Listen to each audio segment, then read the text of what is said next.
And we're live. Good afternoon. Welcome to episode 9 of Tales from the Ohm with myself, BFG, and my co-host, Mark SoulOhm Crew. Hello. The man himself. How you doing, bud? I'm not too bad, matey. Good afternoon, chat. Hello, everybody. How are you? Happy Father's Day. Yes, happy Father's Day to all the fathers out there. Happy Father's Day to all the single mums out there. Yes, definitely. Yeah. And happy Father's Days to all the uncles as well. Well, yes. Blimey, can we get any more PC? I can't see why not. If we're getting into the realms of one-legged, no. No. So, good afternoon, Rachel, Chris Doyle, Bill, Manic. How you doing, chaps? Thank you for joining us on this rather austere and cloudy afternoon. It was gorgeous sunshine this morning. Absolutely gorgeous. Yeah, it's gone blur. Well, by all accounts, we're getting... I had a Met Office warning on my phone saying that we're going to get thunderstorms around here this afternoon. So wonderful. They're fabulous. Yes. Don't mind a good thunderstorm. No, I don't mind a good thunderstorm, really. Afternoon, Mark. Thanks for joining us, mate. Right, so shall we start with the buffet? And this week, just as you're taking a large lungful,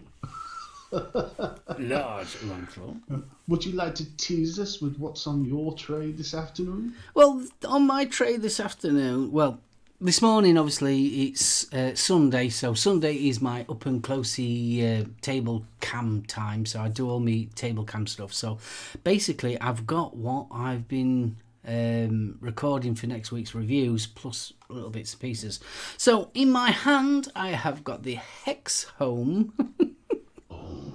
SoulOhm V3. I'm absolutely in love with this one. And I've gone back to my old favourite, which is the Goon original. So yes, nice. Yeah, I think that's all nice and matchy. So loving this one. I haven't put it down. Still got to say thank you to my wife. This was my anniversary present, and honestly, absolutely over the moon. I think you and me are terrible for PWM mods, aren't we? Oh yeah. For some reason, I think I must be going through a phase of. Everyone knows I like my mechs, but I'm going through a phase of PWM, unregulated parallel mods and things like that. I'm into that at the moment. I think I've reached that pinnacle of mechs are alright, but I've reached that point where nothing is really getting me juices flowing or anything like that, whereas these kind of things I've always liked anyway, but I really, so that's what I'm getting back into at the present moment. It's interesting, a lot of people seem to be reaching that sort of mech peak. And instead of going for the boxes, have gone back to mouth to lung. Yeah, a lot of them have. Yeah. I bumped into an old friend I haven't seen for a while yesterday, and he was a rampant mech head at one point, and there he was puffing away on a Caliburn, and I'm like, ooh. Yeah, it was a bit of a surprise. No, I'm afraid I'm always going to be clouds bro clouds. I can't help it. I mean, don't get me wrong, I've got mouth to lung, which I will show you in a second. Talking about mouth to lung, may as well show it you now. This is the Slide from Innikin. I really do like this one. Considering it's a mouth to lung, I can do a direct to lung ish kind of a vape with it. Got that on the Coolfire Ultra, and I still think that is a lovely little setup. I think this. Go on. Still reminds me of a Ford GT. Yeah, with that stripe down it. Yeah. Do you know what this would be good? Do you know how you get your absolute beginner into vaping, and then you just get that next level on? Yeah, it's not 40 mar. It's 4,000 mar bill. And do you know something? I love it. Are you being naughty, Bill? Are you mocking the one mistake we made? Oh, God. You know me and terrible with numbers. And in that, I have got the Vape Doo-Doo Extinct range, which is their Ritual, which is blackberry, apple, and mint. But the mint isn't mint. It's like garden mint. That sounds similar to the M-Boy. Really is nice. I do like it. And I'm not a big mint fan, but this combo, I've got this at 6mm nick at the present moment. Put 2 lots of nick shots in. It's struggling a little bit to wick on the slide, but it's getting there. It's not. If I don't take too many draws, it's all right. Bill's just said might be. Also, I am on the PAL 2 2nd edition. A review will be out obviously next week. Absolutely love it. If you're after a pod system, can't go wrong with this one. You really can't. Love it to pieces. I've got the 0.60 mesh coil in this one, and yeah, love it. Nice. In that one, that. yeah, in that one I've got 21 vapes. This is the Queen of Hearts, which is a cherry drops, and that is really nice in this. Quite impressed. Was dripping on this one for a bit, for about, I would say about 3-4 hours, and it was too strong on a dripper. But in an actual tank, it's a lovely vape. Really, yeah. It felt a little bit overpowering after a while, but yeah, really been enjoying using that one. Also, I have got me, get that one out, me Jab 4. I nearly said Jab 3 there. Mech. Oh, I'm just loving this one. And in that, I've got me Blaz Melon, which, yeah, can't fault that one. Is that one from Nick? This one, yeah, this is Nick's range. I love the melon. Really is a nice, refreshing all-day vape. Not too overpowering or anything like that. Just a nice, steady all-day vape. Brilliant. Also, I have got the the Cool Vapor. Have to bear with me. It's the MGTK RDA. And underneath that, I've got the Flash VT1. Notice I looked. And in that, now this is going to be interesting. I'm going to do a I wouldn't say juice review, but a bit more than normal talking about juice, because I've got 2 from I hope I'm going to get this name right. Halcyon, Halcyon, Halcyon. Halcyon. Halcyon. Yeah, Halcyon days. Yeah. Well, this is Halcyon Haze. Now, these were kindly sent on to me by Cut Ice, and this one is called Gin Addiction. And to be honest with you, literally tried it about 2-3 hours ago. That's when I whipped up the RDA, and I'm getting a weird taste. Weird taste. This has got gin. It's definitely got absinthe in it. It's got menthol in it, and I'm getting a hint of lemon as well. Ooh. It's a very unusual vape, this one. The gin part of it is on the XL. Just slightly on that XL. It's not overpowering or anything, because I don't like gin. But yeah, it's an interesting vape, this one. But there's sort of like, when you first smell it, it's got like a licorice smell. Right. So I don't know what else is in this, but yeah, it's a strong vape. Really is a strong. Now this is only 2mm nick, this, and yeah, it's interesting. So yeah, that's what I'm on at the present moment. So I'm going to be vaping that through most of the show. But we've also got, now I ain't got a clue what it is. This one's a Lazy Rascal. So I'm going to be having a try at that from Halcyon Haze. So yeah, so I'm going to be trying that later on. I've got the little Wasp Nano already coiled up. And I just got to wick it while we're live, and I'm doing that in a bit. So value for money this week, live juice testing. Well, ooh. So yeah, I'm going to be doing that in a bit. I'm impressed. Right, on to mine then. If we're doing, is that yours done? Yeah, that's me done. Oh, I'm drinking the usual Coke Zero. One of these days you're going to get sent a Coke baseball cap. The amount of plugging we do for that. You're not kidding. Right, so we'll start off this week. Enforcer. Nice one. With the Armageddon. God, it's a V2, isn't it? And in that, I've got literally the last dregs of my blue raspberry from Nova Vapes, which Rachel kindly recommended, and you weren't wrong, kid. It's cracking stuff. In the rewrap drag with the Steam Crave Aromizer light on top. How are you getting on with that? I'm enjoying it. I didn't get the coiling right. It's I found with a 4.5mm cut on the coilie, and just make sure that the coil is literally bang centre. Because as you said in your review, if you don't wrap the coils clockwise, they sit kinked. Yeah. So once I'd sorted that problem out, cut them to a 4.5, and then I've got some that white stuff cotton. I'd not tried it before. Oh yeah. And with that inside and the slight tweak to the coil, I've managed to take it up to about 46 watts, which appears to be my sweet spot. Out of curiosity, on about coils, how do you coil yours? Do you do clockwise or anti-clockwise? It depends on which hole I stick the wire through, to be honest. That's what she said.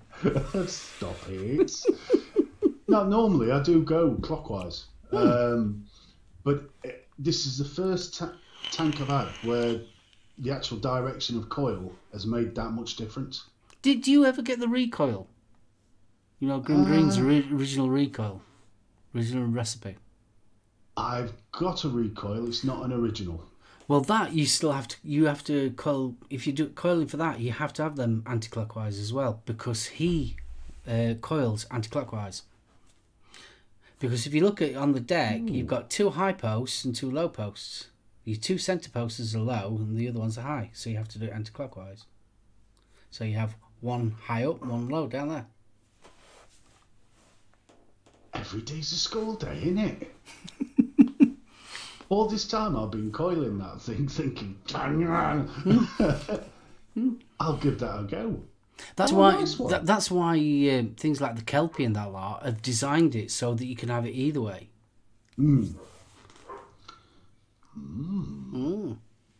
Hey, bit naughty. Not telling me this before. How long have we been friends? And in the Aromizer light, I have some basics. Ooh. I'll tell you what. I can see why you mentioned them. Because this one's the blue slush, and it's not excessively cold, but it's got that lovely rich mouthfeel. It's like a syrup. It's yeah, the ones that nice. that I've had have been really nice. I mean, they're supposed to be. I think they are literally designed as an all-day vape. You know, a box standard vape juice, which, to be honest with you, I think they're cracking. I've had much more expensive stuff that wasn't as good. Much more expensive stuff that wasn't as good. So we've done that one. Big boy build. So that's the Glaz RDSA on top of the Aegis. And in that, again, I've tried to make it last all week. The Mystic Mint from Nova Vapes. I love this stuff. You got a thing for Nova Vapes, haven't you? I have, but the only thing I find is they work so much better if you let them steep. You know, the fruit flavours, yeah, you can shake and vape, but the stuff like the Mystic Mint and that, give them a couple of weeks, really does make a huge difference. Sigeli Fushai 213 with the Mad Dog on top. This is my last one. And in that, I thought I'd try a new flavour. Ooh. So that's Jersey Cream Raspberry Ripple. Ooh. Now that was only purchased yesterday, so I've been a bit sort of previous. I had them in Nick last night, and it's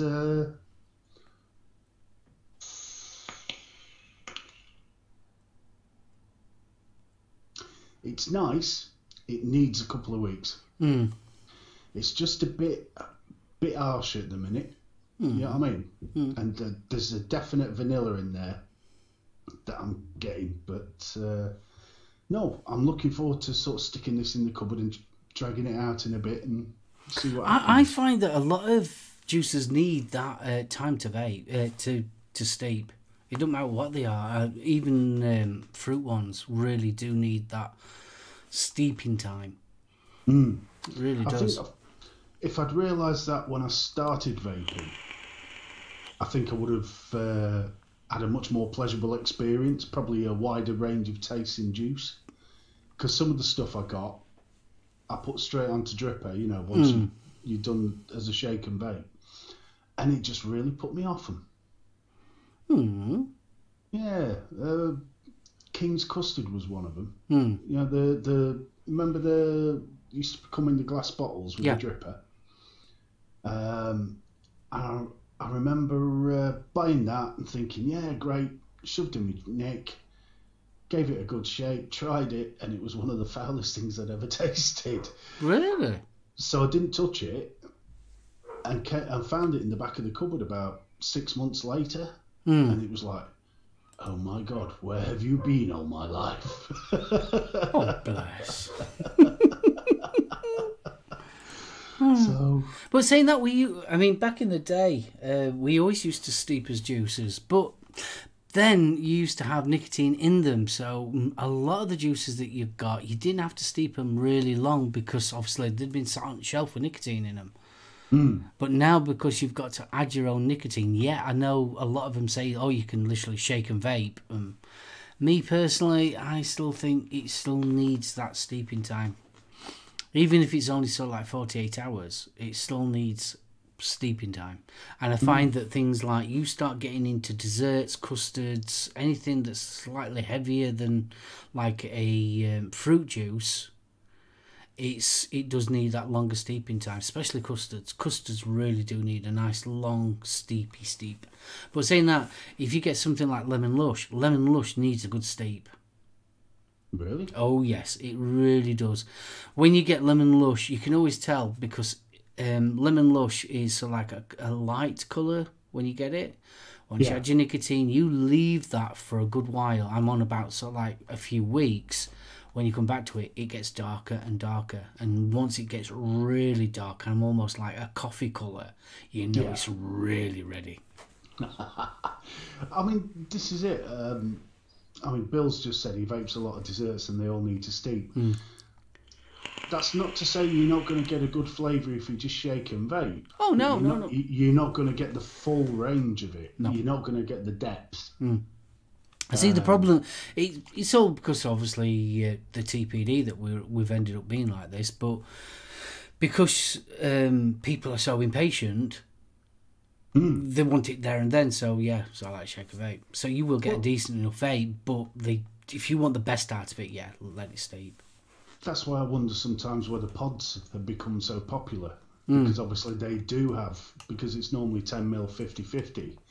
They do have nicotine or nic salts in them, so you don't have to do that weight. You know, as you say, it's been sat on the shelf, it's had a steep, so you're getting the best flavour out of it from the box.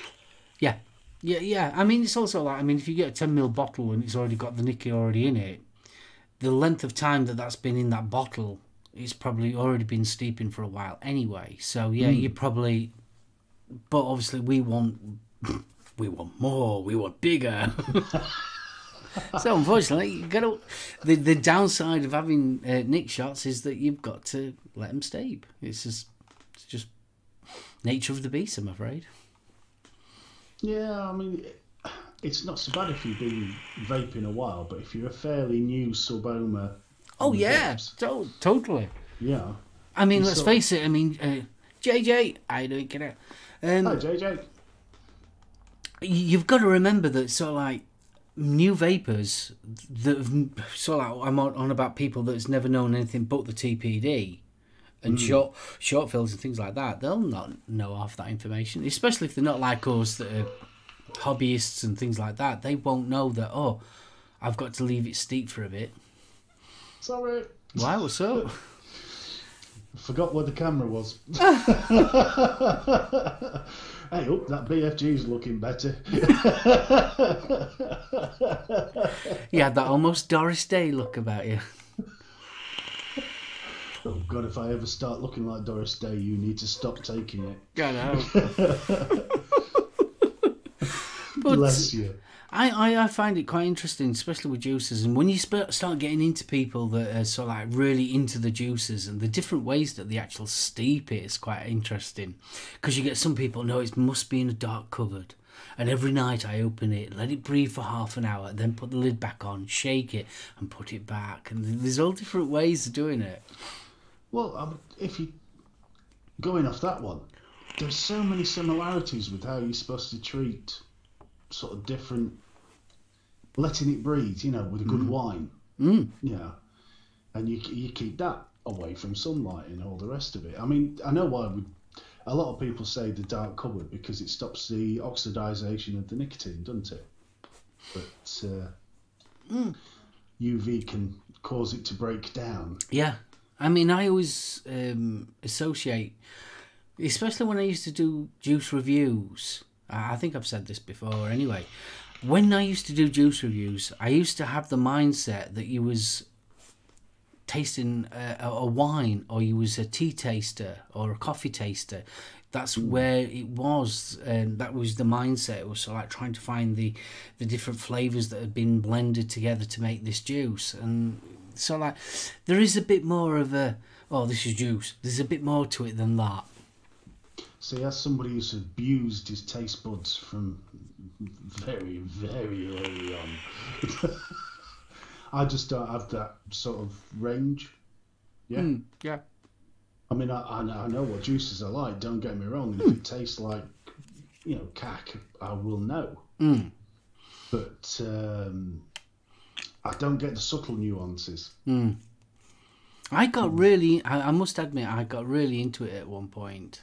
Just prior to the TPD coming in, when juice lines were juice lines, proper juice lines, or should I say, with nicotine in, and you got the full, I used to really, really enjoy it. And then sort of like the TPD came in, and sort of like, yeah, kind of killed it for me. It really did. Oh, bless you, dear boy, bless you. Right, well, I think that's the buffet well and truly covered. Is it? Well, it is for me. Yes. Well, just before we go any further, just got to shout out Chris Doyle. Today he's got his Stack Purge, his Knuckle RDA with some Sad Boy strawberry jam cookie, and me Titan mod with the Voltron RTA. Oh, and he's got the Enforcer and the Apocalypse RDA with the Sad Boy blueberry jam cookie.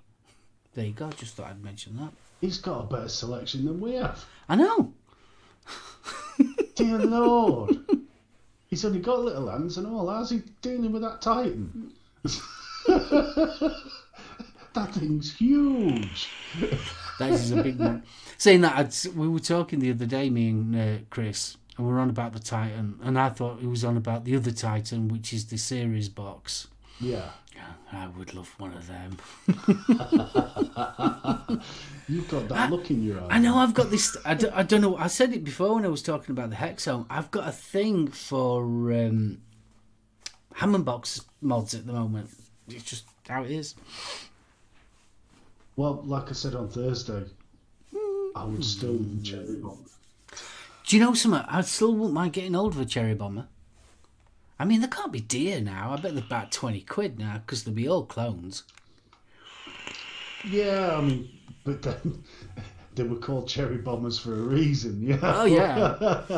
I remember watching, what was it now? I think it was Dave Dawn. I mean, we're going back in the day when the cherry bomber first came out. And Dave Dawn, he's literally started auto-firing live. It was like, we just sat there and it was just all of a sudden. Yeah. Good old days. Jay Jerry's on a nice little sell. The V-Boy 200 and the Smock Baby Mini V2 dual mesh coil with strawberry shake. Nice. I quite like those V-Boys. Mm. They're nice little mods. They are. Very nice. Right. Have we got any news, sire? Anything newsy? It's not happy. Whenever it is. However, San Francisco's vape ban is inching closer, and despite a ban of all things vape within city limits, including the eviction of Juul from its offices, which I found interesting. Really? Yeah, apparently it looks likely that Juul will be ousted from their offices in San Francisco.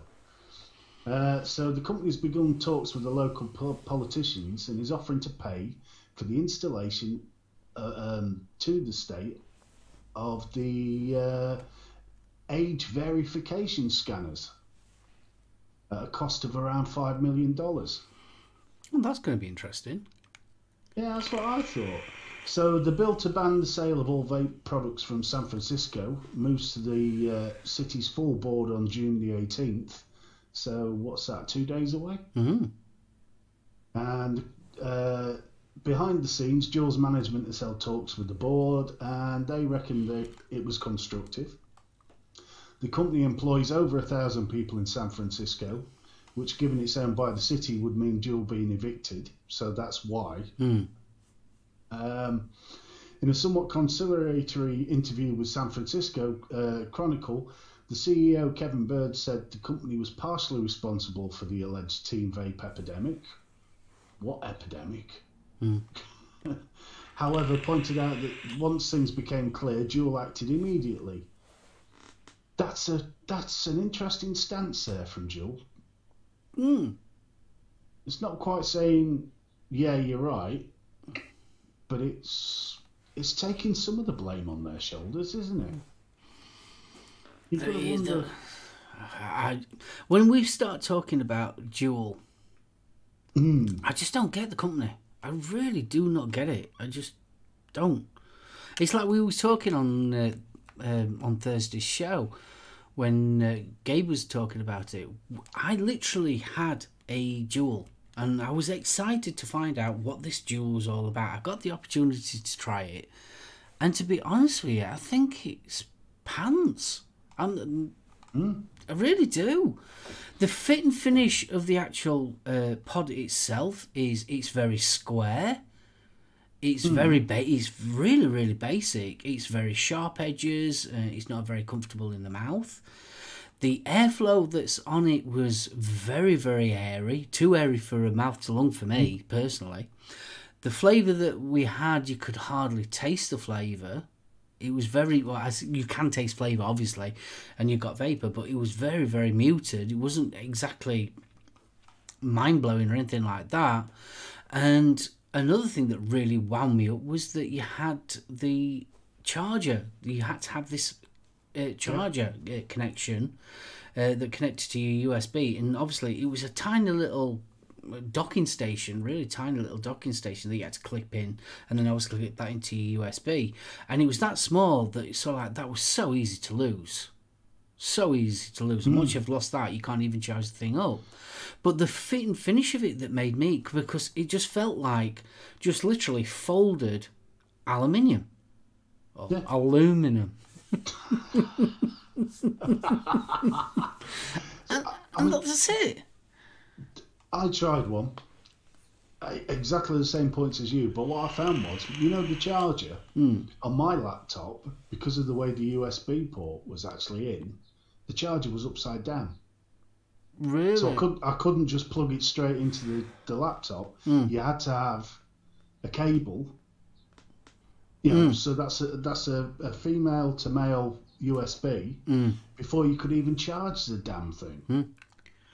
On my PC, fine, no problem. Bang it in, bump. Yeah. But what a horrible, horrible thing. This is what I really don't get. I just don't get it. I mean, I appreciate that. So, it was probably one of the first early pod systems out there, and I know people like Ruby Roo and people like that actually raved about the actual pods themselves. But obviously in America they've got it. Was it 50mm Nick? Yeah, and I think that's the kicker. Yeah, which is the added bit. But the actual thing itself, I'm surprised that it's kicked off the way that it has. It just surprises me. Well, I mean, we've got so many more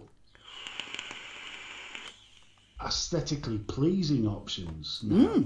You know, the Pebble. Not a great pod, but quite nice to look at. You know, the Penguin. I mean, the Helix, that Helix is absolutely brilliant compared, and it's nice in the mouth. You've got a really nice vape off it.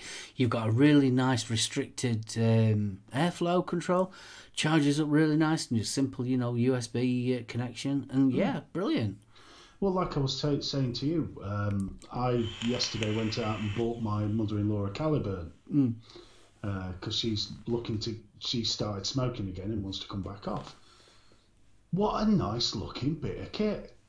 It was nice, it was comfortable in the hand, very similar design to Juul, but it felt a much more quality product, Yeah. I mean, there's a lot of them out there. I mean, absolutely a stack load of pod systems that are out there now that are far superior, far superior to the Juul. Well, I mean, that was another thing about the Caliburn. When I was doing a bit of research before I went out and bought it, and one of the things that I really liked about it was because of the big juice holes on the intake, it could handle 70-30. You know, it's not a massive thing, but for her, that was far more use than being restricted to 50-50. You know, yeah. But I mean, if you're going for a pod system, I'd recommend something like this. See, that's the sort of thing I'd go for. And the reason why I would definitely go for this one is because I don't actually class this as a pod system. This is more of what I call an AIO. Yeah.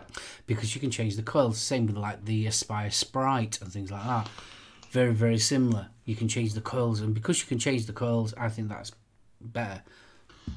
But see, now, that's an interesting point because my father-in-law, he wasn't getting on with the pen, so I gave him the Jax. Oh yeah, AIO. He's loving it. You know, the mouth to lung on that suits him down to the ground. But as we've always said, it's horses for courses, isn't it? Oh yeah, of course. I mean, not everything's going to suit everybody at the same time, but the Juul, for how much publicity and how much venom that Juul has in this country, here in the UK, I do not think they are going to be able to take the hold that they have in the US, and I think it's all down to that nicotine limitation. Well, yeah. Plus, I mean, I think they're trying to pull the same dirty tricks that they have over in the States, and it's not flying. Yeah. The likes of the mystery shopper and all the rest. I mean, we covered that far more in depth on Thursday. Speaking of which, if you haven't seen the Arm Service, you know, it is available. Feel free, once we've finished, be polite. Go have a look. Bill's just turned around and said, the one problem I have with pods is too many use Canthal, which gives me a bad taste after the first couple of hours. Some, though, use stainless steel 316 coils now. A lot of ones I've noticed are using nichrome, and now a lot of people are allergic to nichrome as well. So, yeah. There's a few of the newer ones seem to be using ceramic as well. Oh, yeah, a lot of them use them ceramic, yeah. But, yeah, I mean, I like nichrome. I don't have an issue with nichrome. No, I don't. But there is quite a few people that do seem to have it. Yeah, I was quite surprised at it, especially this last, I would say, month or so. I've been doing, you know, my reviews and that lot, and I've had comments. I've had comments in the comments section about people not being liking nichrome because they're allergic to it, and it's like, yeah. I mean, it makes sense. It heats, you know, there's very little ramp up time with nichrome, is there? Brilliant. I found out with the mechs. It's fab. But afternoon, Tolmac. Afternoon. Afternoon. At least you didn't do Mary Poppins this week. it were close. It were close. Afternoon, Mary Poppins. Hey, after Guardians of the Galaxy 2, I take that as a compliment. Yeah, definitely. I'm Mary Poppins, y'all. Yeah, I mean, I think getting back to the pod kits and Nichrome, the issue being that some of those pod kits are going to be by people that have never vaped before. So they're not going to know whether they've got a problem. Exactly, yeah, that's true, yeah. You know, so I do think it's a bit risky putting that into a starter device. I mean, Canthal is probably about the safe bet because it's. I've never heard anyone being allergic to Canthal. No. I mean, to be honest, I don't get on with stainless steel. Never have. I do. I never used to, and it was who was it now? Devil Vapor. Oh, Dean. Oh, yeah. He got me into stainless steel because that's what he really liked. Now I like big, thick, chunky wire. I'm not, especially when I'm building myself. I'm no like 20 gauge, 21 gauge, that area. So I like to play around with chicken wire basically, and especially with my mechs. The downside to stainless steel is that you have to have at least one more wrap on your coils because it's sort of like lower resistance on it, and it took me a while to get used to that. So like remembering that, oh yeah, I've got to do an extra wrap on it on my mechs. But yeah, I mean, I use stainless steel 317. That's nice as well. Ooh. Instead of 316, and I also use, is it 307 as well, or is it 305? I've been using that as well. That ramps up really, really quickly. Very clean. Very clean. Timmy! Buddy. Afternoon, Timmy. Timmy! Did you see Timmy's... That's it, 304. I mean, 304 stainless steel, sorry to interrupt you. Sorry. 304 stainless steel is the same stuff that they make exhaust pipes out of. Don't, because I've got a mental image now. Big exhaust pipe. No, did you see Timmy's video with he's finally built his series beast? I haven't, no. Oh, that's a big old beast Timmy's been having a go on. Bless him. That sounded wrong, didn't it? Insert joke here. No. Well, let's stay away from the word insert, all right? Oh, that's a big one, and insert there. No. Timmy, no. Sorry, mate. It's a lovely looking bit of kit, though. It really is. I'll have to pop over and have a look. Oh, it's up there on Facebook. Fabulous. Right. So, we've done... I think that's all the news. Oh, God. Timmy's just said it's heavy. You're bragging, son. Behave. It's not that kind of show. No. Not that kind of show. Oh, dear God. Oh... I think that's all the news that we need to cover this week, because the rest of it's all very stuff that we've discussed. It's been very, very doom and gloom, hasn't it? Yeah, it's terrifying. It really is. I mean, there's been more positive reports out in recent months than there's ever been, and now, but nobody seems to be taking any notice of it. It seems to be bypassing everything at the present moment.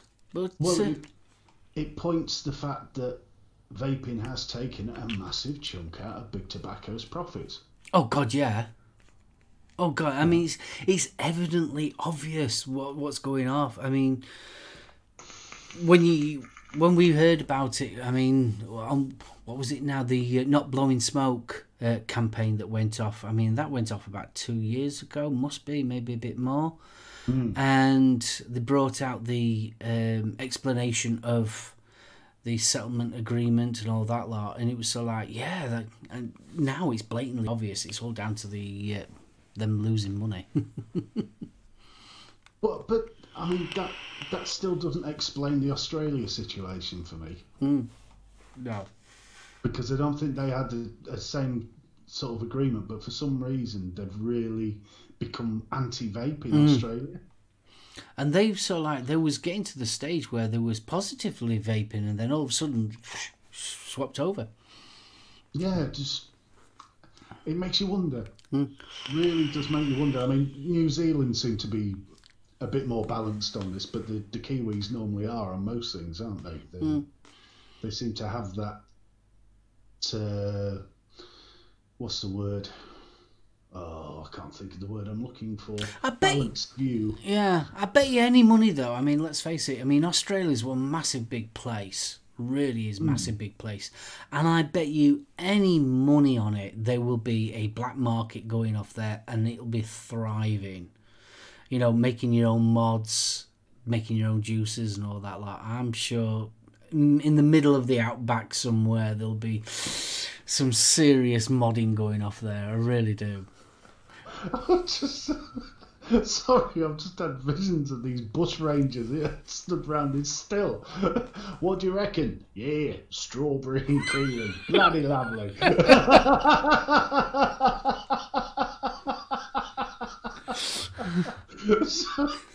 No. But it's true. I mean, let's face it. I was watching a program. Was it last night? Yeah, it was on last night on D-Max, and it was moonshiners. Oh. They were still making moonshine. It was well, yeah. So you can you can imagine it. People are going to carry on vaping no matter what. Oh, I mean, Bill's just raised an interesting point. In New Zealand, apparently they had a problem with the Maori women smoking rates. Yeah. So they're using vape to literally target them. It's interesting. Bill's just Aussies vaping Kiwis. There's a picture. Don't do it. They won't taste nice.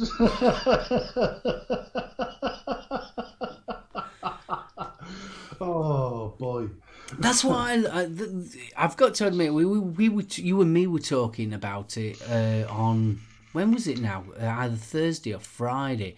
And I turned around to you and said, I still miss, and this sounds silly, I miss the old days of vaping when it wasn't as popular, should I say, because there was that many DIYers, you know, mod makers. We were all making mods, we were making juice and all that lot. And there was a lot more stuff going off instead of nowadays. It's the news is who's going to try and stop us from vaping now? Who's going to do this? Who's going to take this away from us? This law's coming into... Whereas before, it used to be more about, oh, have you seen this new mod? Oh, have you seen this new... Somebody's doing this. New guy that started making mods, and it was it was more that in the news than anything else.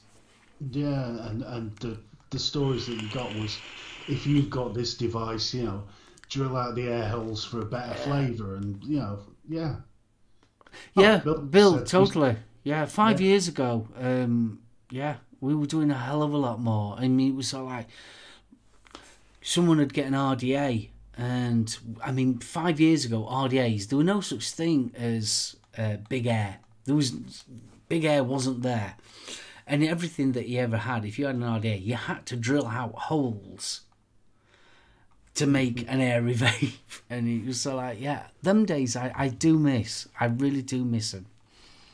I think that's probably where the basis for the hobbyist came from, wasn't it? Yeah. Because now it's pods. If you start vaping, say I started vaping yesterday, I know just because I'm lazy, I'd have gone for a pod. I'd have probably gone for the SoulOhm later. Because I'm one of these vapors that needs cloud. You know, if I'm not seeing a fog bank coming out, it ain't working. Oh yeah, it's a mental thing with me. I get more satisfaction. I could probably switch down to zero nick as long as I've got the cloud. Yeah. Timmy's just said less artisan builders, more big business and politics. Yeah. That's the crux of it. I think the top and bottom of it, I think when vaping changed was when the money got involved. Yeah. And as soon as the money got involved, that's when things really did change. And you could see that transition changing from when it was a hobbyist. I mean, literally, the word mod is literally modified. This is sort of like, we used to go to pound shops and buy torches, and that's how we used to make mods to vape on. Because at the time, you sort of like, maximum were what? 15, 20 watts, if that. If you were lucky. I think that was about the most powerfulest mod you could get at the time. So that's why I got into mechs, because obviously you needed that more power and things like that. I mean, but now obviously you can just buy it all off its shelf now. It's all money. Money spoilt it, I think. You're not kidding. But it'll be interesting to see once the money starts to drop out. What happens then? Because, I mean, the way it's going, if the politicians put all the rules into place, are we going to see a vaping Mark 2? It's an interesting thought, isn't it? It is. It's going to be very, very interesting. So, I think we've done enough vaping chat for now, haven't we? We have done a lot of vaping chat. Yeah, we've done a lot. We don't normally do that much on Tales. No, we don't normally. I've got this juice to do and all as well. Indeed. And I was going to suggest, why don't we move over to juice? Move over to juice time. Juice time. Right. In the square window. I know, in the square window. I haven't even... Right. We've got this. I don't normally do juice reviews, as you know, but I wanted to get this one out because... well, the kind people at Cut Ice? Yeah, Cut Ice asked me to do this one, and it was so like, I said, okay, why not? Go on. So, let's get this one out. This one is called Lizzie Rascal. What? Sorry, it was Bill's comment. Play skull. Play skull. Pump play skull, like it. And this Halcyon Haze. Halcyon Haze. So there you go. And this is called Lizzie Rascal. I ain't got a clue what it tastes like. So I do like the packaging on that. Do you know something? It's very, very sensible. Very, very, very mature. Very mature and sensible. Yes. This is obviously a 10ml bottle, and this is a 2ml nick. The writing on it is very, very small. Very, very, very small on here. So I can't see. Yeah, it's got the ingredients. And it's got all the warnings and all that good stuff. It's got the batch number and best before date. So we're all right for all that lot. So, right, gonna have that on my Rev Sport. I've got it on the Wasp Nano using 24 gauge on this one. And I've got, how many wraps is that? 1, 2, 3, 4, 5, 6, 7 wraps. That's coming out at 0.46, so just shy of half at home. Right, better cotton it up, banter. Today I will be using Bravo Cotton Thread, the Coil Father. There you go. This was kindly sent on to me by Hip Hop Juice, so thank you very much, Hip Hop Juice. You can ask questions while you're at it. I will. I've not seen that one before. I'd be interested to see what the break is on that. Right. Mark Bill's just put core thin wire for Mark. Oh, it's laces. Laces. Double-ended laces. So yeah, we're not. It's Sunday afternoon, mate. We're not going into that one. Right, let me get this one in. Oh, that was nice and easy. Yeah. Got that one in there. Good stuff. There you go. Look there. I should have put my auto zoom on. Right. Pair of scissors. Tetley, play nice. Right, what's Tetley say? You due on, Mark? Am I due on? Yes, I'm due on. Tweezers. Get the old tweezers in. Right, just slap that in there. You know, this could be an absolute disaster, this. It could be the most grossest juice out ever. So, right, we've got that in. I'm sure it'll be gorgeous, mate. There you go, all wrapped up there. Nice and neat. Very tidy. Right, let's give it the old knuckle test. So this is Lazy Rascal. Give it a drizzle.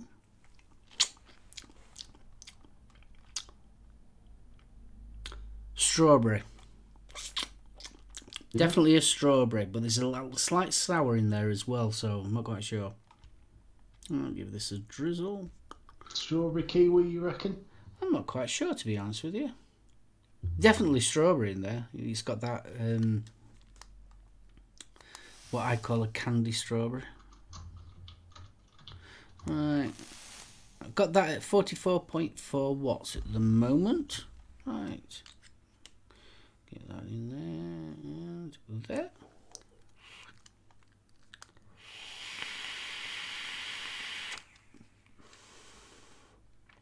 Good crowd. Yeah, I'm not quite sure what the ratio is on this one, to be honest with you. It doesn't state. Not that I can see. I think it looks quite thin, to be honest with you. So I've got a feeling it's like a 50-50 juice, this one. Strawberry, mixed fruits, lime, mint. It's just got a little... I mean, the writing on this one is... you can't even see that. It's that tiny. Blimey. Yeah. Just... The gold on purple doesn't help. No, it doesn't, to be honest with you.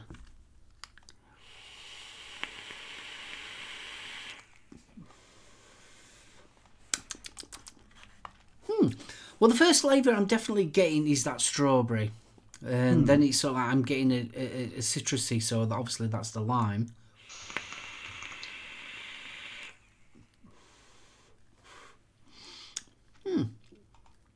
Not the greatest, to be honest with you.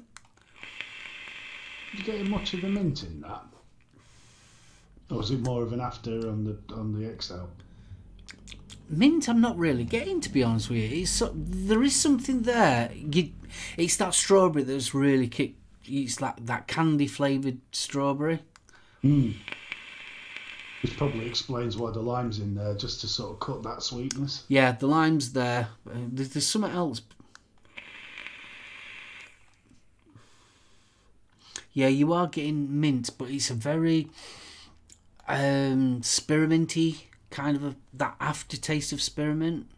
Yeah. You know, instead of having a full-blown spearmint, it's that once you've had the sweet and you've got that aftertaste in your mouth, you're getting that.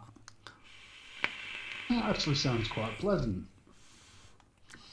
It's almost perfumey. I'm getting a perfumey taste to it as well. I wonder if that's your mixed fruit. Could be.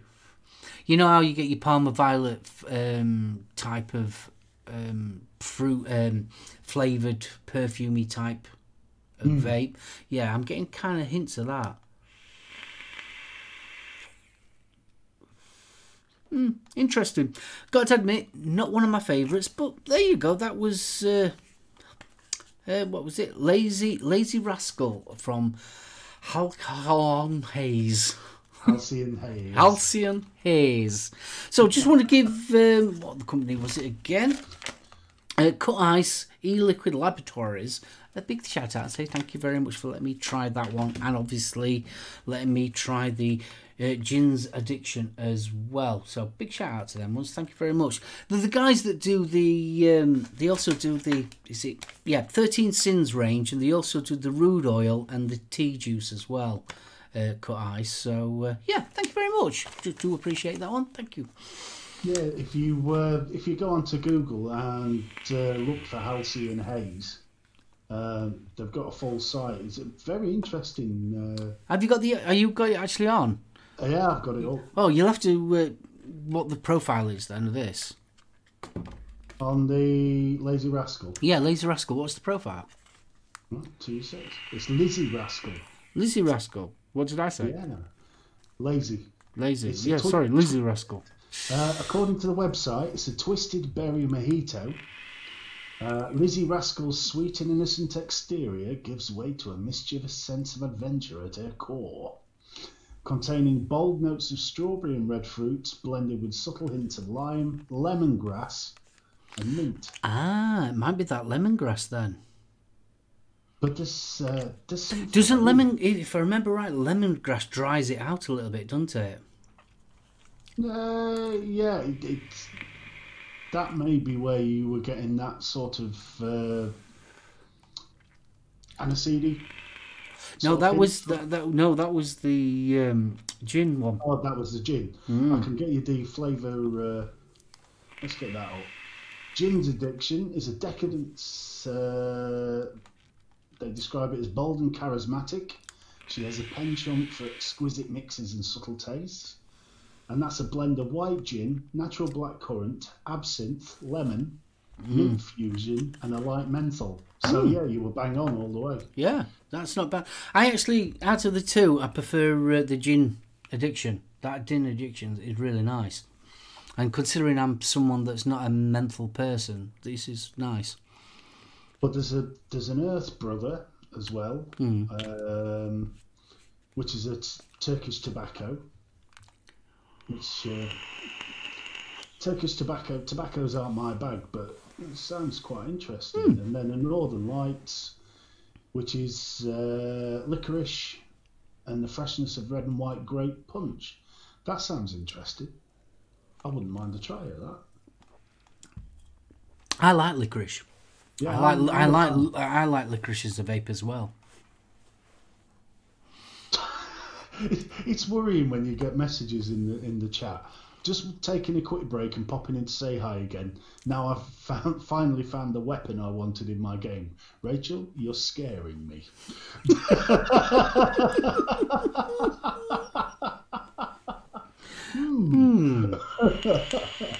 Oh, bless you. So, that was an interesting change from the norm. Well, I don't normally do. Well, as you know, I don't do juice reviews, so I thought it would be nice to do something a little bit different. Even though it was so like not the greatest of flavours, must admit, not my profile, but yeah, something different. Yeah.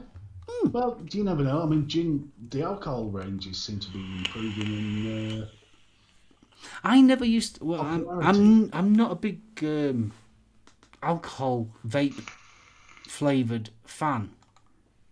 When I was at Expo, there was quite a few tobaccos I wanted to try, but a lot of them had rum in them, and I just don't like that alcohol kind of taste to me vape. No, I know. I mean, obviously, I know there's no alcohol in it, but yeah. See, I can't stand tobacco, but I love the flavour of rum. You know, if I could find something that was like a Captain Morgan's and Coke in a vape. Oh, I'm sure there will be one out there. I'm sure there will be definitely one of them. Oh, we've got an update. It's not as scary as it sounds. Rachel was playing Borderlands 2 and has just spent the last 40 minutes looking for a gun that fires unicorns. Okay. You haven't got a lot of very scratched up Pink Floyd albums, have you, Rachel? I'm just wondering. Oh, bless you. Right. So, we're into the last hour. Yeah, the last bit. So, last week we did Good Omens off the cuff, didn't we? Do you know something? Since watching Good Omens, I've ended up watching Devil's Advocate, and I also watched Constantine.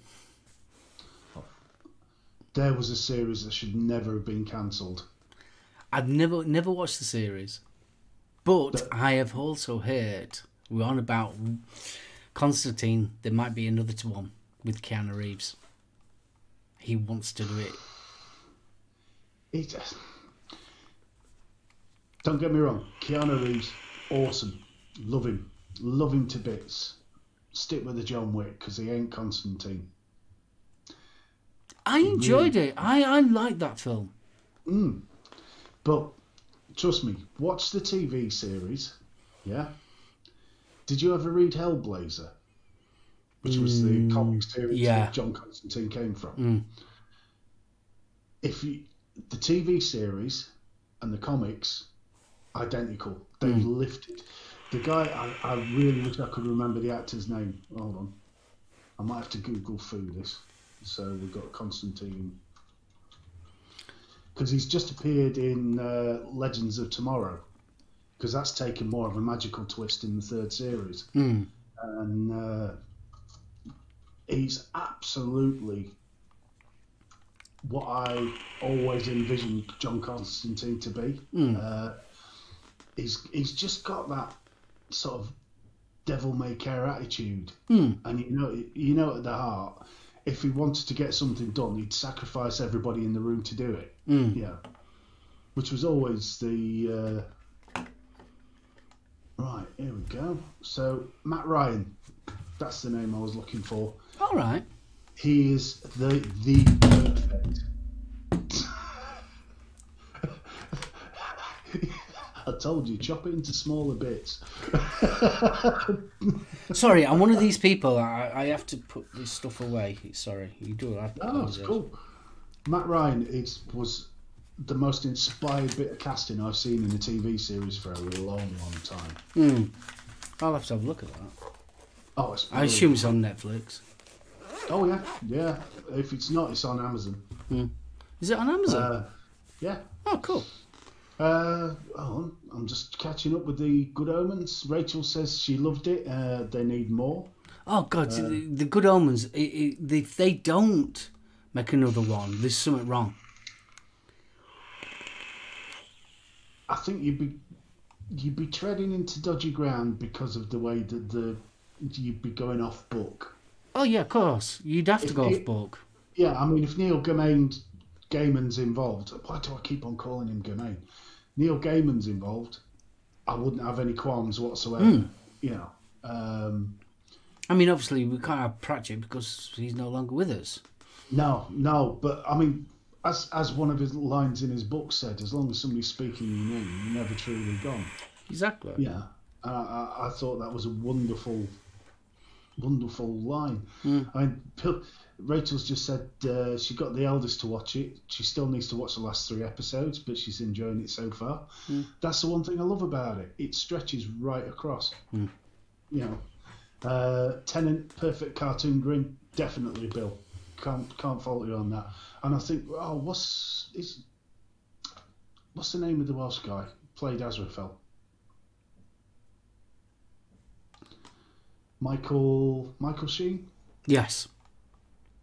That was inspired as well. I know he's a friend of Neil Gaiman's, but really was an inspired choice because I think he got it down to a T. Bill's just said Neil Gaiman has a sort of mind that can continue it perfectly. Yeah, he has. I think it'd be brilliant. And I think for anybody else to do it, really wouldn't be paying Pratchett's memory any respect at all. You know, it's got to be Neil Gaiman or nobody. Yeah. I still think it's got legs though. I think it's definitely got legs for another continue the way, especially if they get two same characters, 2 same actors, and carry on. If they keep the whole cast as it was going, they could expand on it. And I think if they expanded, they could expand through the decades as well. They're getting up to stuff through the decades, and I think they could really delve into it.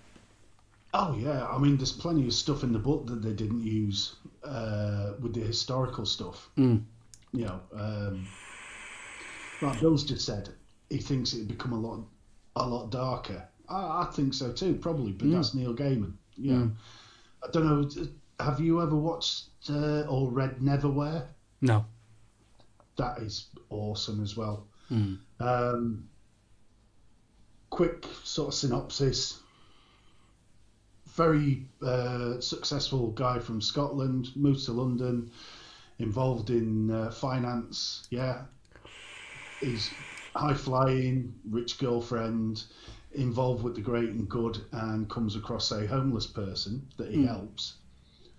And that introduces him to the world of Neverwhere, which is the world beneath London. It's almost like it's London, but it's parallel. There's a lot of mysticism in it and puns, and it's an absolutely engaging story. It's brilliant. It really is worth watching. BBC did a 6-part adaptation, which was produced, I believe, by Lenny Henry and Neil Gaiman. And it was awesome. Another one I'm going to have to start having a look for. You might have problems finding that one because that was a long time back. But it's well worth hunting down. It really is. So. Well, while we're on about things like that, I mean, we've turned around and said about what films would like to be remade. What science fiction TV series would you like to see reimagined? Oh, Ultraviolet. Ultraviolet. If you ever saw it, it was the Channel 4. I think it was originally on. Was it Channel 4? Yeah, it would have been. Yeah. But it was a sort of it was a modernisation of the vampire myth. Sort of cops and robbers and very, very taut thriller. I think that definitely has some legs if you wanted to reimagine it and open up the narrative a bit. I'd like to see Space 1999 redone. I loved it. Yeah, of course you could. I loved it myself, but Martin Landau, I mean, he was just, iconic. I still think they could redo that one. And I think they could redo Blake 7 as well. That I'd love to see. I mean, let's face it. I mean, we got Battlestar Galactica redone, which they did very, very, very well. But got very, very political in it. And I think that's the line you'd have to be really careful of in a remake of Blake 7. Yeah. Especially with the current climate, world politics and all the rest of it. I'd like to see things like Tomorrow's People redone. They already did that. Did they? Or they did it. The Americans did it. But theirs was based more on genetic mutation and the idea that these were the ultimate humans. It was good. It was good. It wasn't bad. I'm trying to think what else. There was one. I think it was called Sign. Was it? No, that's the film.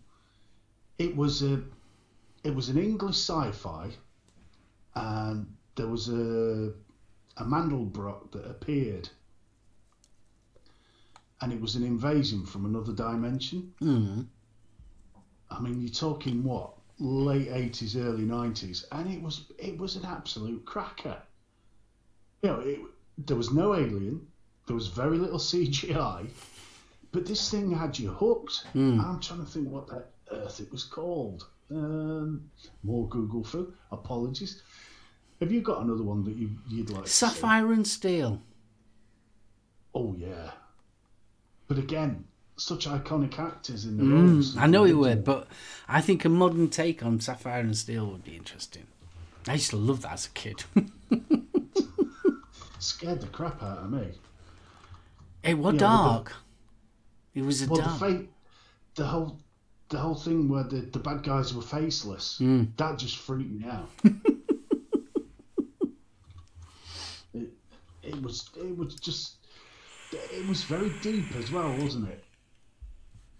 I seem to remember it being very, very deep. I mean, The Invisible Man's been done. Yeah. Because they did a reboot in the 90s with the guy who was a thief, and the invisibility bit was down to an implant, which was good. But I really liked the way the 70s David McCallum version of it. With the scientist that made himself invisible to that was awesome. That were a good version. That I used to like that.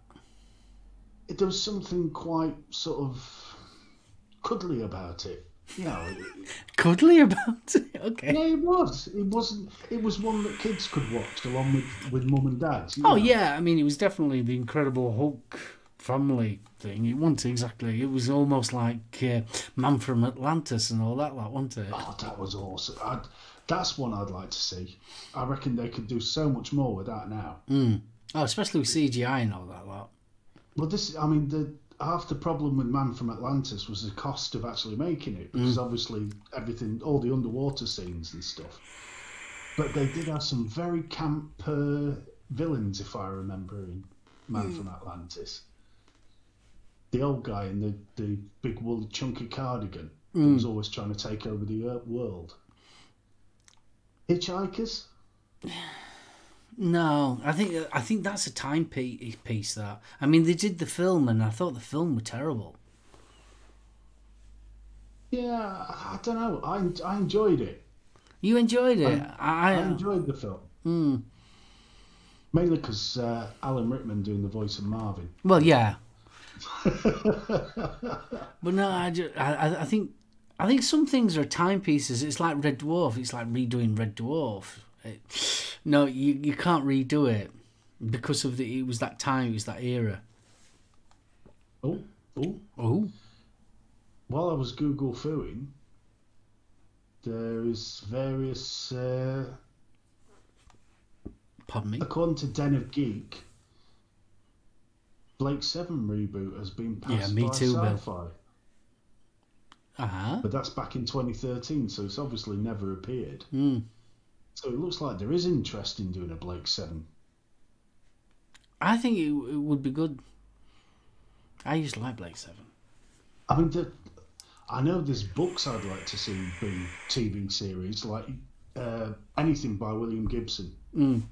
You know, Neuromancer, Mona Lisa Overdrive, you know, something of that ilk. I think Cyberpunk is that would make. Well, I mean, it's like I was telling you the other day. They're on about Nightbreed being a TV series.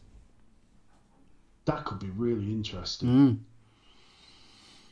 I mean, Weave World. That's another one that I think would lend itself. Yeah, Weave World would be good. Because you've got that many characters in it. It's too much for a film, but for a series. But I think Cabal Nightbreed, that would be a really good series, that. Well, I can't find this damn thing about RAF and aliens. It's driving me nuts. Really booking me now. No. All I'm getting is Rendlesham Forest. Sorry. I always remember watching a TV series and the main characters was these young kids and they could talk to this alien called Chucky. I can't remember what the TV series was called, but this one lad was in direct connection with this alien called Chucky, and yeah, that was another one that I would love to remember what it was called, to be honest with you, than anything else. Chucky. So that's called Chucky. It was a 1984 six-part TV drama based on the 1968 novel of the same name. There you go. just random. Lord of the Ring meets Dune in the past and the future. What? I'm just reading Bill.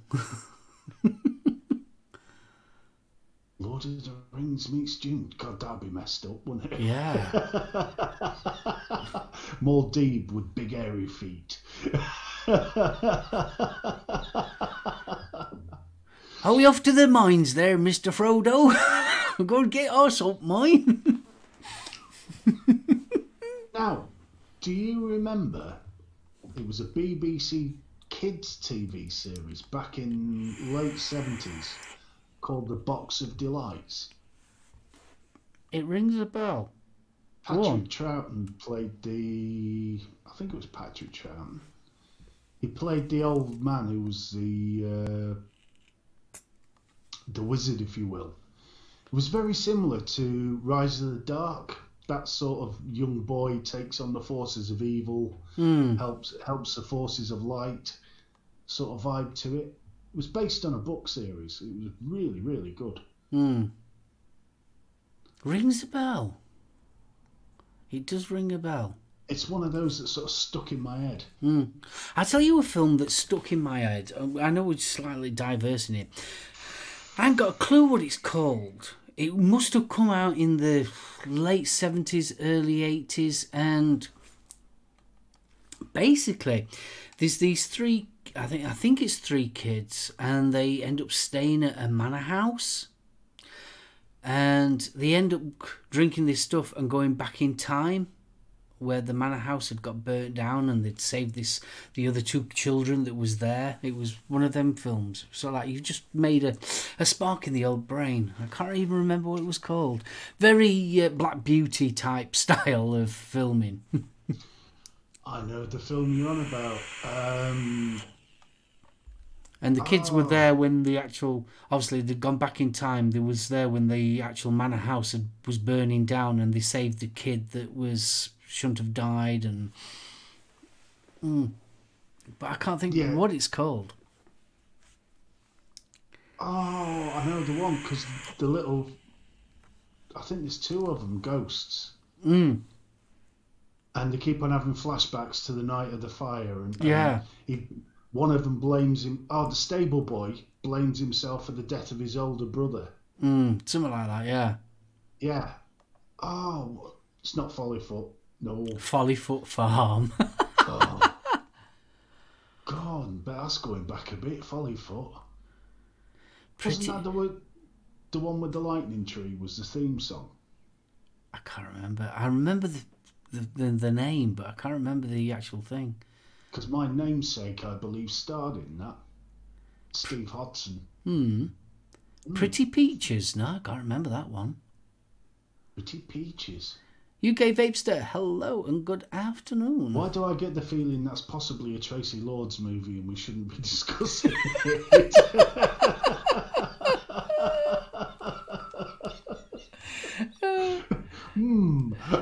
It was one of them that film with its top shelf on at Blockbusters. Yeah, I think that's one of those that would have got you arrested in SoulOhm, mate. Yeah, he's just turned around and said, "Don't Google it, Google it." Oh, we are. Bill's just confirmed Follyfoot was the one with the Lightning Tree theme song, and Steve Hodson did star in it. Oh, blooming eye! It's amazing. I find it amazing how you start on a conversation about films, then all of a sudden something pops in your head. Oh yeah. It's like I loved. Sorry, Bill's just put Blockbuster never had that. I loved the TV series of Day of the Triffids. Yes. I thought that was blooming out, what we're talking, early 80s? There was two. There was a late 70s, early 80s version, and there's recently been a reboot with Eddie Izzard as the bad guy. Oh, no, I'm on about the 80s one. The 80s the early one. 80s one. I thought that were brilliant as a kid. That really struck my imagination. The image I've always got from that is the big gruff bloke with the bowl brunette hair and this big raggy beard and the green parka. I think he played the hero. Yeah, that were him. Yeah. Yeah. Isn't it weird how these things just stick in your head? Yeah. So, we've done Battlestar and all the rest of it. Bionic Man. Do you think that'd stand up to it? That's a tough one, that. I don't know. I think yeah. I think especially this sci-fi, especially technology, how it's got on now. I think yeah, that could have. See, a lot of people have got a soft spot for that, though. I would love to see it become more like the Cyborg book it was based on. That was a lot darker. It wasn't as sort of family friendly, you know. And there was definitely no alien version of Bigfoot in it. I used to like Bionic Woman as well. Now, I thought the remake got slated on that. I never saw the remake. Was it her out of Heroes? No, it was. No, it wasn't. It were her out of EastEnders, wasn't it? Yeah, she did. She starred in. It was one of the Doctor Who hour-long specials. Lady De Silva. Yeah, that's the one where they were on that desert, wasn't it? Yeah. Where they were in the big bus. That's the one. Yeah, she was quite good in that, to be honest with you. she was very good in The Bionic Woman. I think. Yeah, Lindsay Wagner. Don't. You'll get me started on Charlie's Angels and Cheryl Ladd. Oh, Charlie's Angels was ace.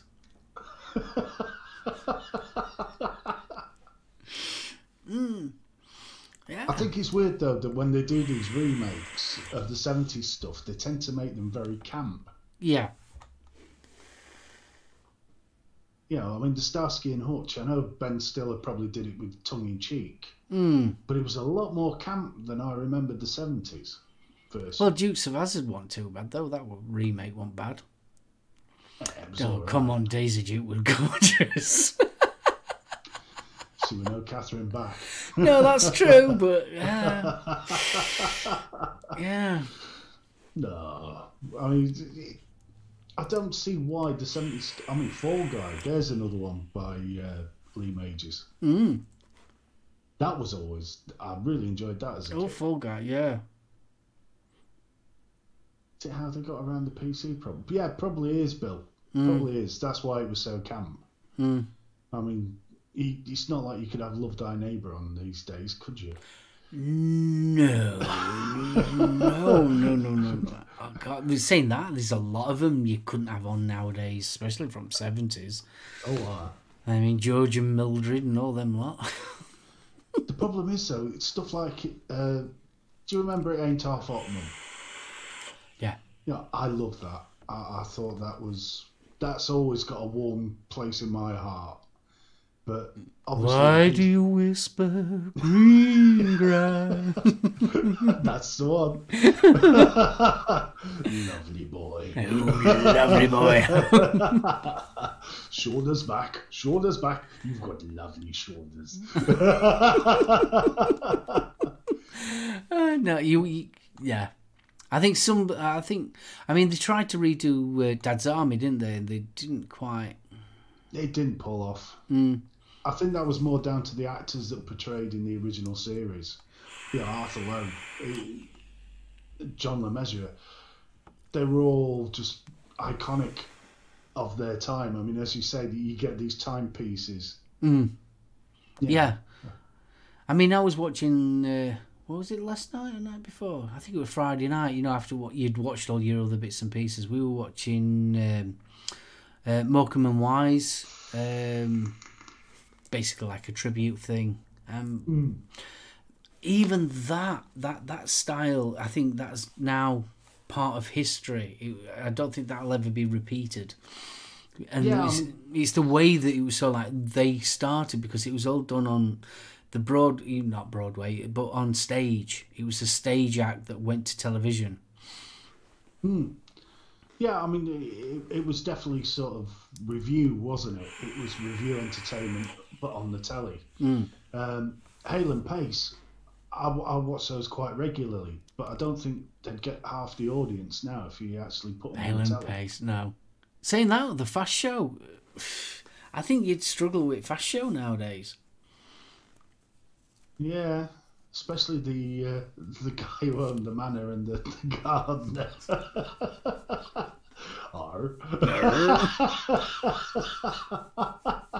I always wanted to see those two snog. Yes, they're sure. Yes, they're.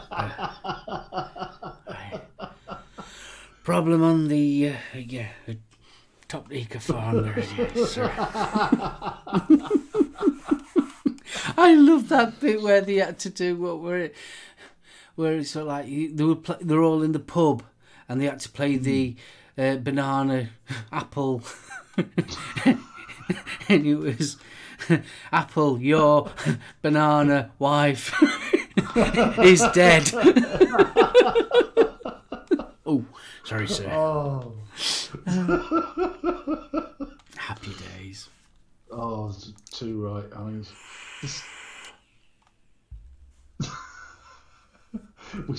I still love the shh. We've just killed Jason Donovan. I should be so lucky.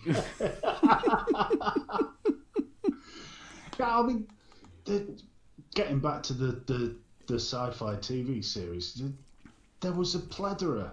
There really was, and some of the British stuff I think was way better than the American. I think the only problem with ours was budget.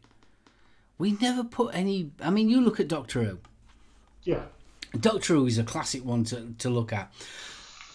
I would say 90% of all Doctor Who had a good story behind them.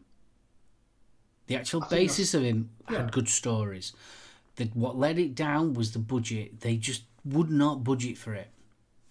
Especially on special effects and things like that with bouncy walls and all that kind of stuff.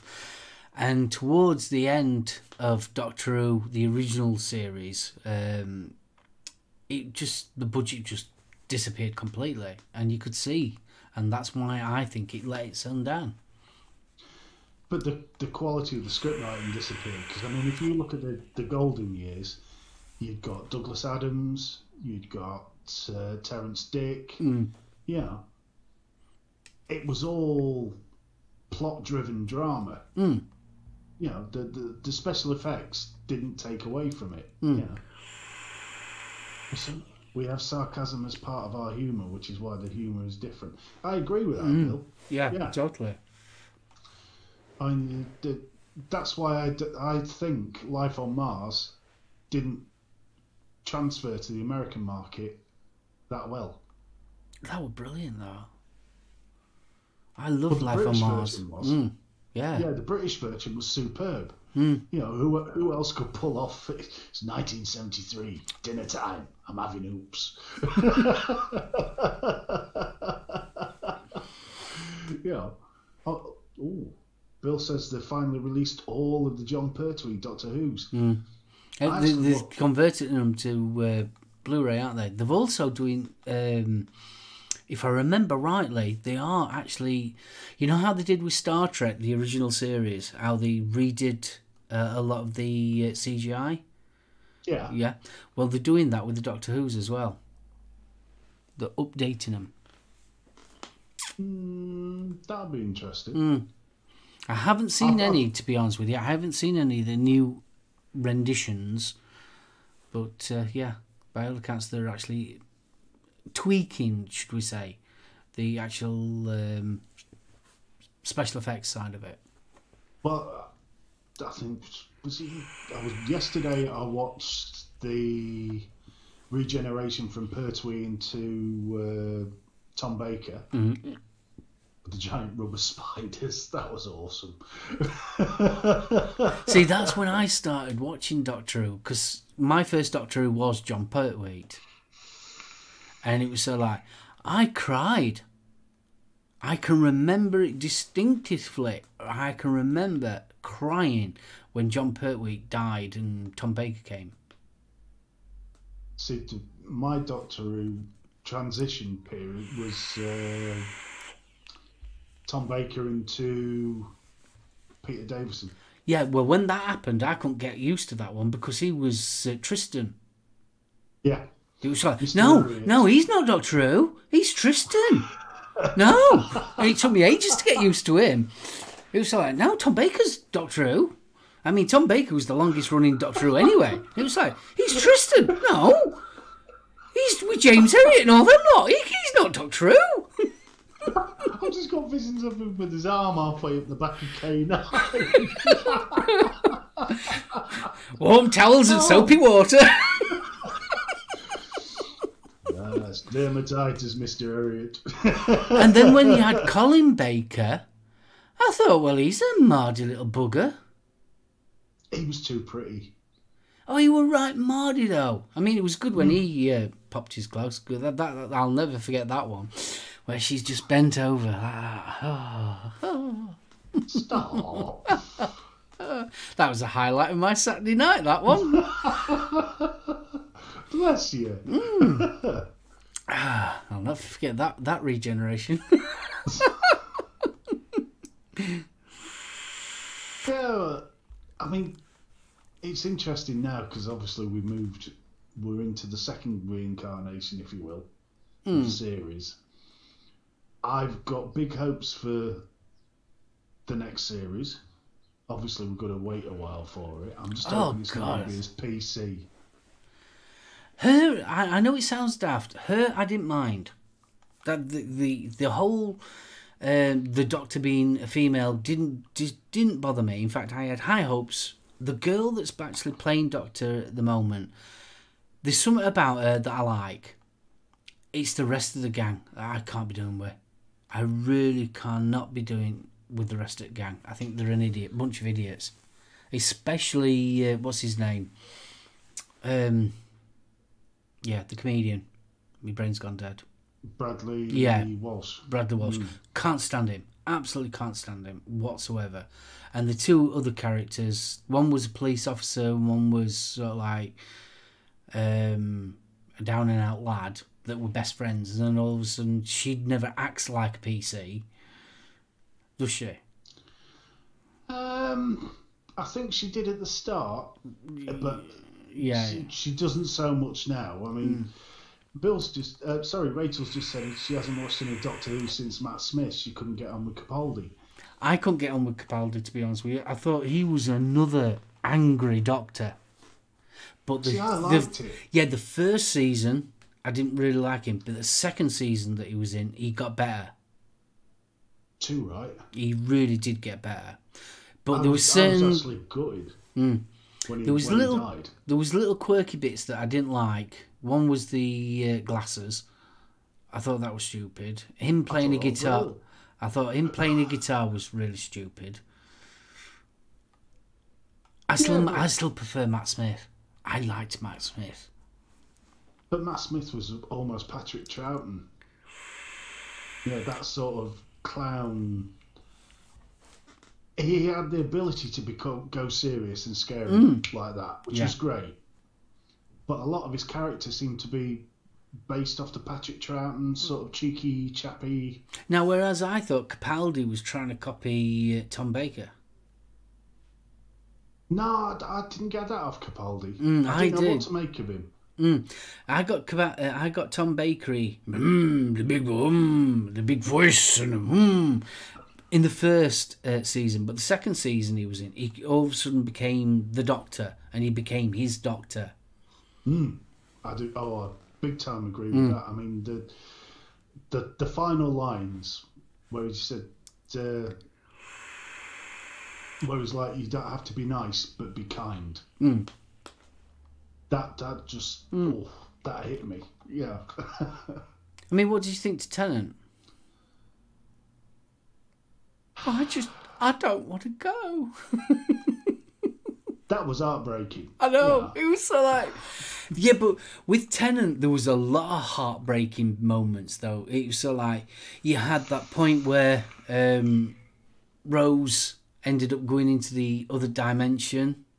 Yeah. There was that point and they were touching the wall. It was like... And then when they was on the beach as well, and it was so like... Oh... It was like... Yes, that was mega Rory. So I still say that Tennant, the whole point with Tennant was so like its own thing. It really was, because emotionally I think it got you really involved. And you know why I don't think Capaldi or the latest Doctor have got that sort of same involvement? Because you haven't got the Murray Gold soundtrack. Yeah. During Tennant, during Smith, you had that mood music and you had the themes. You know, Madman in a Box, I Am the Doctor. I mean, Rose had her own theme, didn't she?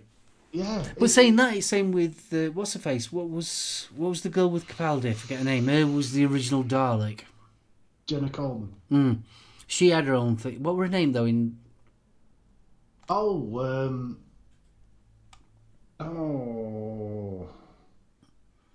Bloody hell. Clara. Thank you, Rachel. She even had her own theme tune as well. Yeah. But she was tail end of Smith. Now, yes, they had the guitar music for her with Capaldi. And I still loved that bit.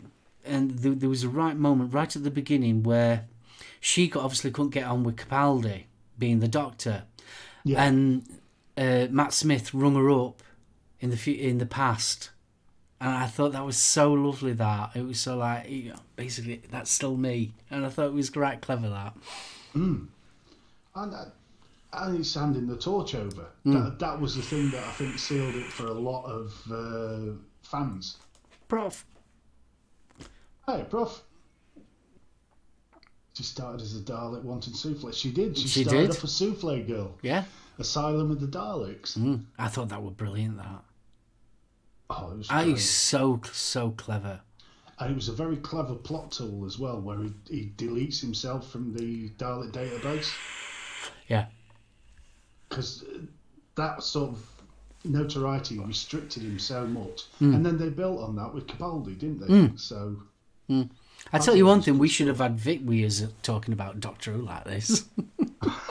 Say cake 3 times. Oh, yeah, but the thing is, though, with Vic... I was talking to Vic about Doctor Who at Expo, and now he can go into... I mean, he's really geeky about it. He can tell you the episode name and everything like that. I mean, I couldn't... I mean, I've got all of them on Blu-ray, like, but I haven't got... So, like, I can't remember the exact name of each episode, but he can. He's that into it. Really? Yeah.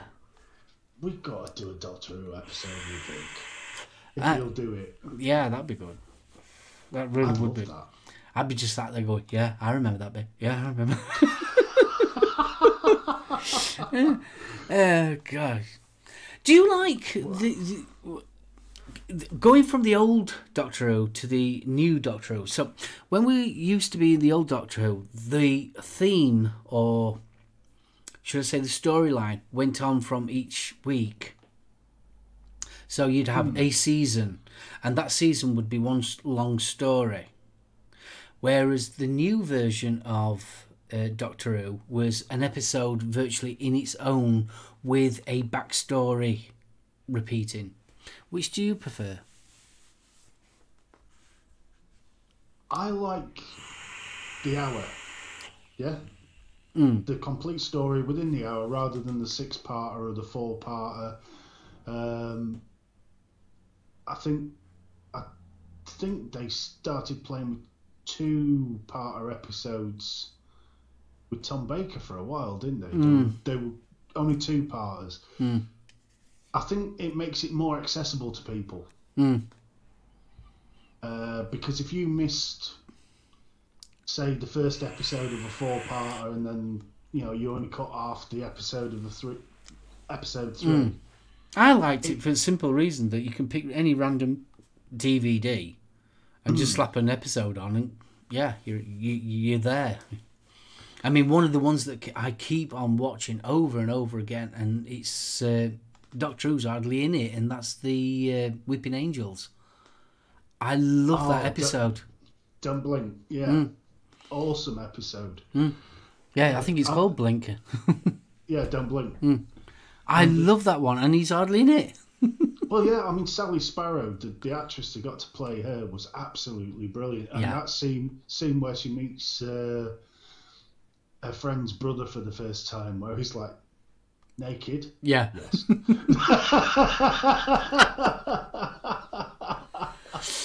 I mean, my niece, Fern, honestly, she absolutely loves Doctor Who, and she's got to have Amy Pond in. It's got to be Amy Pond. If it's not Amy Pond in it, she's not bothered. But she loves Blink. Absolutely loves it. Now, I think when Matt Smith regenerated, Amy Pond was the most heartbreaking bit of that. You remember where the little girl went up the stairs and then Amy Pond, grown up, walked down and sort of went, come on, it's time to go. Yeah. I was like, I mean, the kissogram police woman outfit didn't hurt either, Well, a little something for the dads there, Oh, yeah, something for the dads. A bit of blue for dads. A bit of blue. Oh, dear. Oh, man. No, I mean, it's a balance these days, isn't it? Because everybody's that used to having stuff on demand, and you want to be able to hit the ground running on everything. Mm. And I just wonder if we've lost part of the art of storytelling. Well, the latest Doctor Who they have anyway. Well, I think that's down to finding its feet. I think it's a bit more than it's finding its feet, to be honest with you. I think they've tried to... if you go back to the original Doctor Who, it was always a educational idea behind Doctor Who. Mm. And the idea behind it was, obviously, it would give children a little bit of a history lesson with a bit of action, and that diluted completely until we got to where we are now. And then they've tried to bring it back, and I just don't think it works. No, I think they've tried to tick too many boxes with the various PC brigades. Mm.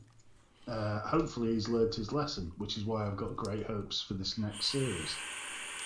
I hope they just get rid of the companions. I think I think they had too many companions. I think one companion would have been fine instead of having 3. I think one companion would have been fine. Could have been another girl. Could have been quite happy with that. But it felt to me like they was getting Bradley Walsh in to sort of like back it all up. And I think some of his scenes have been the best part of the series, especially the interaction with his grandson. Yeah. I think he's been the scaffolding on some fairly weak writing for the Doctor. I mean, if you were going to get rid of one of the companions, then I'd lose the police officer. I'd lose them all. Because they're not strong characters. Any of them are strong. I mean, compared to sort of like Amy Pond and people like that, they're just not. I don't think... for some reason, I couldn't invest in them. Whereas people like Amy Pond and Clara, you could actually invest... You wanted to invest in them as characters. There was a certain amount of humour with them as well. You know, Amy Pond, the way she totally dominated Rory. Yeah. Yeah, but you felt for Rory. Yeah, you did. You felt for him. You actually felt for that lad. But these characters, I just never... No, they just annoyed me. It was just not... No, I'm going to throw something in the pot here. I think the thing is, there are going to be people that those characters resonate with. And it may just be a case of, you know, we will eventually start to feel something like Capaldi, you know, because he was very bombastic when he started. But as I said, by the end of his reign, he brought so much to that role, you know. Yeah, but I mean, let's face it, you even had an investment in Rose's mum. I'd love to have an investment in Rose's mum. I've had a soft spot for Rose's mum for a long time. Yeah, so have I. Wasn't she in Rent-A-Ghost? I'm trying to... I've been thinking about... She was in King Ralph. I'm just thinking. Oh, Bill's just agreed with you, and they're trying to make it 2 PC. Even Rose Tyler was a good character. And then Gab's just put same SoulOhm, what's the first 3, and then stopped. Which is a fair point. I mean, to be honest... I still think that she's going to be a good Doctor. I think she needs to find her feet. But I think the gap that they're leaving between the first season and this second season is way too much. Which I can't understand. They didn't do a Christmas special. Now, is it more to do with his Broadchurch requirements, or... I don't know. Because I mean, it's... I mean, let's face it. I mean, you're talking about Doctor Who. We even got invested in what's the other one? Touchwood. I mean, I love Touchwood. Touchwood. Touchwood. That sounded slightly rude. I touched wood. I think Jack did on many an occasion, but. But yeah. Camilla Cordroy, that's who plays Jackie Tyler's mum. I'm sure she were in blooming Rent a Ghost. I'm just checking for you, mate. Oh, blimey. Don't want to see it. No, I can't understand why they cancelled Torchwood. Torchwood. I thought it was... It had gone a very strange direction, because the first two series seemed more like the Doctor Who format. And then they went darker. It went very dark. But it also went to a single story arc. Which... I always thought that Torchwood could have been more the adult version of Doctor Who. I was hoping that's what it would end up. Because I think that's how they envisioned it at the start. Because if you remember that scene in the first episode where she's in the nightclub, things got a bit racy, to say the least. You know, you'd never have gone that far on Doctor Who. Did you go to watch the Spice Girls, Mark? I know they are a big on your musical influence. No. What are you trying to say about my mate? No. But keep on seeing it. Are they doing something now? Because I keep on seeing them on Twitter advertising blooming crisps or something. I don't know. They've got to come back to our plan. Probably. Right, I cannot see Rent-A-Ghost anywhere there. She was in Boom. She was, wasn't she? Hawks. Do you remember Hawks? The film with where they were dying of cancer? No. That was a good film. I remember Terrorhawks. Oh, blimey, yeah. Zelda! Windsor Davis as Sergeant Zero. Nuns on the Run. Fry and Laurie, King Ralph, in Boone again, Rumpole of the Bailey, Touch of Frost. No, Doctor Who's the biggest thing she's been in, to be honest. Oh, she was in Ashes to Ashes. Was she? Yeah, apparently played Gloria, which I believe was one of the... They were doing an episode where some hooker had been killed, and I think she played one of them. But, yes. No, she's one of those faces you really recognise, isn't she? Yeah. But, yeah. I'll have to check that video out of the Ice Bucket Challenge after this. But Well, we've got 10 minutes to go. I'm going to ask you a question. Who would you have liked to have been the Doctor? Oh. You know the one I'd really like to have seen more of? John Hurt. I would really love to have seen an episode with John Hurt. I think the perfect one would have been, if he wasn't doing Sherlock, would have been Mr. Come On Your Back. No. Nah. He'd have been a good Doctor. Too pretty. Too pretty. Oh no, the way that he was in Sherlock. Yeah. No, I don't think it would have worked. I really don't. Let's have a think.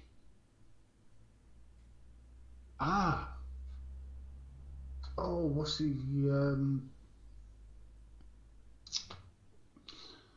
Was pegged as James Bond. Oh, he does the Sky adverts. Oh yeah, him who played. He played that cop. What's it called now? Lucas. No. Lucas. Oh. Lucas. I'm sure. Is it Lucas or something like that? Sure. He was the gatekeeper in 4. Yeah, played Heimdall. See, why is it I can remember that, but I can't remember. What was his name? Yeah, I know who you're on about. He is Idris Elba. That's it, yeah. He would make a fantastic Doctor. Yeah. Yeah, I agree. Yeah, he would be a good Doctor. He would be a scary Doctor. Mm. Yeah, you wouldn't mess with him. No, I think that could really, really work. Because you can imagine this sort of softer side being almost like an Eccleston sort of. Yeah, I mean, Eccleston was really, really good. I just wish he'd done more than one season. I think he did the right thing doing what he did. Well, he fell out with BBC, didn't he? Yeah, but he's now the one that you're always going to want more of. Mm. You know, I mean, a lot of people sort of were quite, what's the word? I wonder, they sort of moaned about that when Tennant did all the 1 hour specials. Mm. You know, it was too much. There's quite a few people that sort of watch Doctor Who and I talk with that weren't happy with just like the 1 hour special. It was either going to be a series or forget it, you know. Yeah. Yeah. Because they did ramp it up. Of course they did. Right, we're getting to that time, kiddo. You haven't answered who you thought. I did. Who do you say? Mr. Come On Me Back.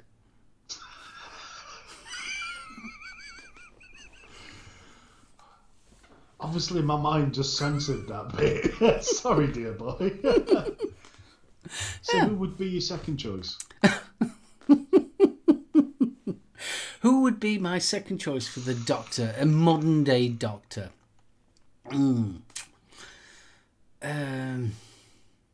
you know, so I am megally struggling. It's probably the most easiest role to fall into, but really it's a hard role to do, and to do it good. So yeah, I'm going to struggle at the present moment to actually think of anybody else. I'm trying to think who played John Watson. You know, the guy who was opposite Cumberbatch? Oh, who played Watson? Martin Freeman. Yeah, he would be a good one. As well. He'd be a cuddlier Doctor. Yeah, he would be a cuddlier Doctor, but he'd be also serious as well. Yeah, but it'd be like being told off by your teacher, wouldn't it? I don't know if you could... That'd be interesting, that one. You could play with that one. But anyway, sorry, we've reached that time, haven't we? We certainly extending again. Well, I've got to admit, this is the longest Tales from the Ohm episode so far. Coming up to nearly 2 hours. Yeah, it's Doctor Who that's done it. And Tetley wants Vic to be Doctor Who.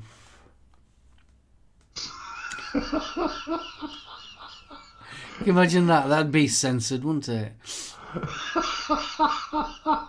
God, TVP is his companion. He wouldn't get out of the TARDIS, he'd just be like opening the door, hurling abuse at people. Oh, I'd love to see that now. Mark as the companion in Doctor Who. That's just, no. You'd have to show that one after Watershed. You're not kidding. Oh, boy.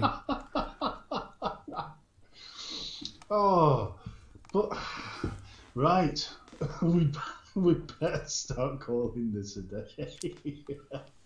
So for those of you that are still with us, thank you so much for joining us. It really does mean everything. I mean, it always makes the show in no small way. You know, where's that gone? Don't you love it when your chat disappears? So, it's a Sunday, is it? Yes, it is, Bill. It's Sunday. So I mean, oh, that's an interesting one. Torchwood should have been a more grown-up Doctor Who, but was planned that way, but it fell foul of BBC policy. Interesting. So the guys that commissioned it didn't like what they commissioned. It doesn't make sense. But thank you for joining us, as I say. The comments, I must admit I enjoyed the live because we get the comments and we get the feedback, and it's a lot. Touchwood's a shopping centre near me, and it's quite posh too. Thank you, Timmy. It's so nice to have that sort of interaction. So if you want to join us, please feel free to join us next week. We'll be doing this again, same time, same channel. Same network. Same network. God knows how long it'll go on for next week. For more vape-related stuff, you can join us on the Ohm service on a Thursday. You certainly can. Live at 7 p.m. Thursday, every Thursday. Yep. Join us with Chris and Aidan, Little Bro Vapes. Mm-hmm. And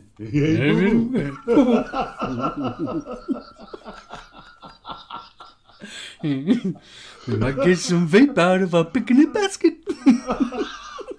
Oh, let's not start that one again.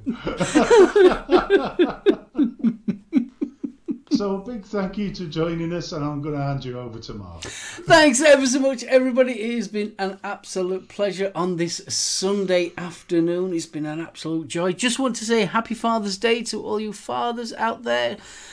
Hope you've had a wonderful day. Been spoilt, rotten, cards, beer, and all that good stuff. Hope you've had a wonderful day. It's been, yes.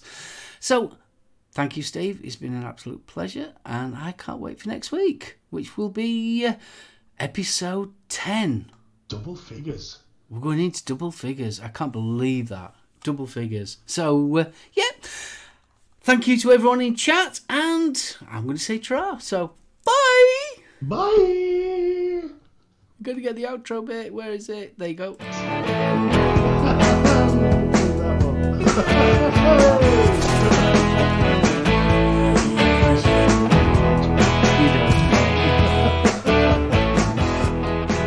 Oh, I say. Oh, no.